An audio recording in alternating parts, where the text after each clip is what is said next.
Prime Minister Dr. The Honorable Ralph Gonsalves officially took up his position as chairman of CARICOM at the opening of the CARICOM Heads of Government meeting, which commenced yesterday.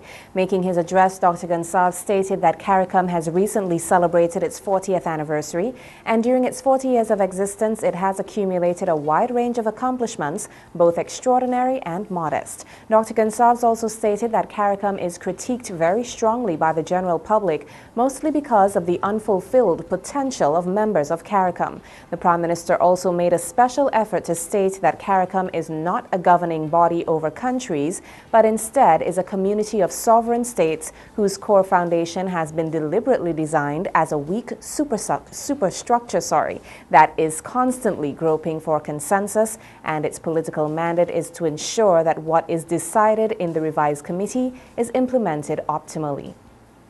Taking tough decisions and fulfilling regional obligations were two areas that Caribbean Community Heads of Government, Dr. The Honorable Ralph Gonsalves and the Honorable Kamla Persad-Bissessar, identified as essential for solidifying integration and moving the community forward.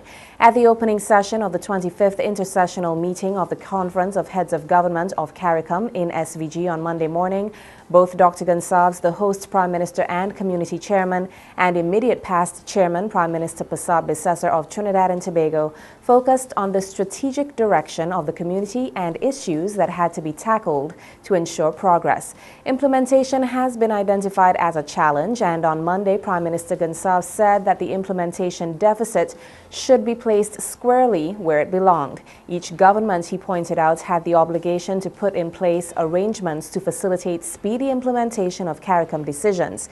He explained that while the CARICOM Secretariat was the administrative body of the community, it did not have the authority to compel the enforcement of decisions. Meanwhile, Prime Minister Persad-Bissessar said the true test of community success was the ability to deliver on promises to the populace. She referred to the slow pace of the implementation of the CSME that continued to be the benchmark on which CARICOM's success was judged. It was evident, she said, that in order to get rid of that misconception, the region had to deliver on its promise.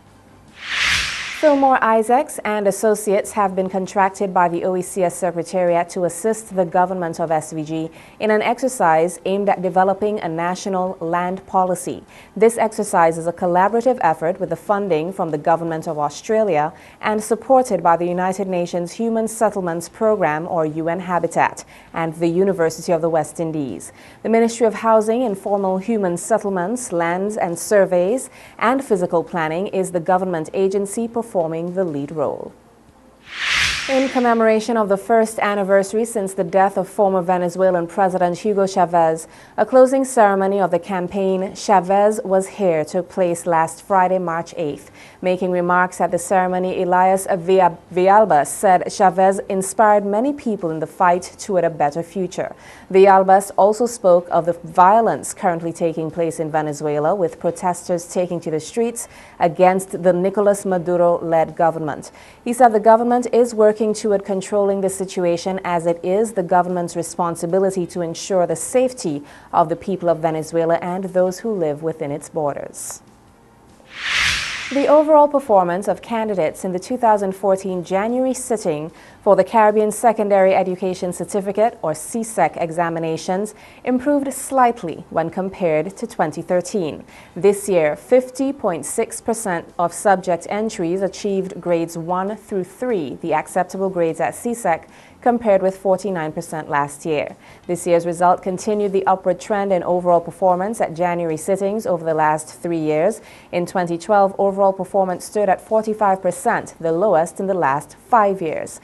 There was improved performance in the two largest subjects, English A and Mathematics. English A saw an 8% improvement in performance, with 51% of the entries achieving grades 1 through 3, compared with 43% in 2013. We'll be back with more local stories.